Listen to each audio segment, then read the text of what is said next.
အပိုင်း6ပျောက်ဆုံးသွားသောပန်းချံဇာရာလီနှင့်ပြားအုပ်စုသည်ပြားများတစ်ဖွဲဝဲကျနေသောမီးခိုးရောင်တောအုပ်အသေးကြီးကိုဖျက်ကျော်ပြန်တန်းနေကြပါသည်။လီပြင်းတိုက်ခိုက်တန်းနှင့်ပင်ပန်းနွားနေသောတောင်ပန်ခတ်တန်းများထွက်ပေါ်နေပါသည်။ငါတို့ရဲ့ခီးလန်းကပြားတွေနဲ့ဖုံးလွှမ်းနေတယ်။ဒါပေမဲ့ညီပုံကလမ်းပြနေသူငါတို့ရက်တက်လို့မရဘူး။သူတို့သည်ထူးဆန်းသောအဖြူရောင်မြူခိုးများဖုံးလွှမ်းနေသောတောင်ကြားတစ်ခုထဲသို့ရောက်ရှိလာပါသည်။ရှေ့မြင်ကွင်းကဝေဝါးနေပါသည်။ဇာရာခြေထောက်ပေါ်ကမြည်ပုံ map စစ်ချေကပုံမူတောက်ပါလာပြီးမြူခိုးတွေကိုခွင်းကလမ်းပြပေးနေပါတယ်။မြူခိုးတွေချကနေကြောက်သားနံရံကြီးနဲ့နှွေးပင်အသေးများဖြင့်ပိတ်ဆို့နေတော့အီယာမတခါဝတစ်ခုပေါ်လာပါတယ်။ဇာရာလီကမြည်ပုံဖြင့်တခါဝကိုထိလိုက်တော့အခါနှွေးပင်များကဖြည်းဖြည်းချင်းဖိပြီးသွားကြပါတယ်။ဒါသမိုင်းထဲမှာပျောက်ကွယ်သွားခဲ့တဲ့နေရာပဲ။တခါဝနောက်ွယ်တွင်တကယ်ကိုခမ်းနားလာတော့ Lost Garden ကြီးရှိနေတယ်။ပန်းပင်များသည်၆တွေ့နေတော့လေအစမတန်ကြီးမာလာပါတယ်။ပြားများသည်ထိုအီယာမပန်းပင်များချတွင်တင်းငယ်သောအဆက်အပြောက်ကလေးများကပြန်တန်းနေကြပါသည်။ပန်းပွင့်များ၏အလေးဘဟုမှာ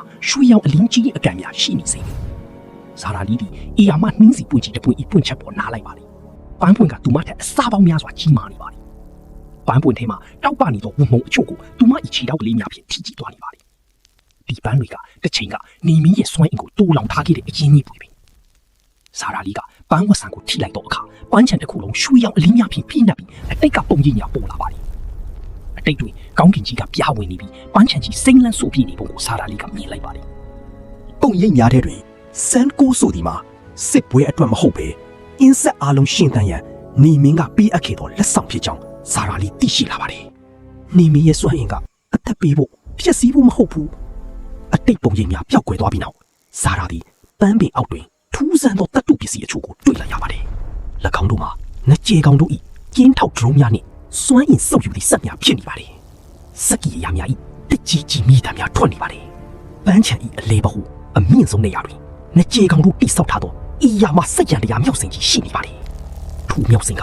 ကောင်းကင်ရန်ရှိစန်းကိုထံမှစွမ်းအင်တွေကိုအတင်းအဓမ္မစုပ်ယူနေခြင်းကြောင့်ကောင်းကင်ကြီးမီးလောင်နေရခြင်းဖြစ်ကြောင်းဇာရာလီသဘောပေါက်သွားပါတယ်။သူတို့ကနေမင်းကိုတတ်နေတာပဲ။ဇာရာလီသည်ထိုမျောစင်ကိုအနီးကပ်သွားကြည့်စဉ်ရုပ်တရက်ကောင်းကင်ရံမှစီးကပ်သောအနက်ရောင်ပိုက်ကုံ web trap တစ်ခုသူမအပေါ်သို့ကျလာပါတယ်။ဇာရာလီရုန်းကန်တော့လဲမရတော့ပဲအမှောင်တဲသို့ဆွဲခေါ်ခြင်းခံလိုက်ရပါတယ်။အဲဒီအတိရောက်လာပြီပဲ။ဇာရာရဲ့မျက်လုံးထဲမှာထိတ်လန့်နေတဲ့အမူအရာကိုမြင်လိုက်ရပါတယ်။ Part 7 coming soon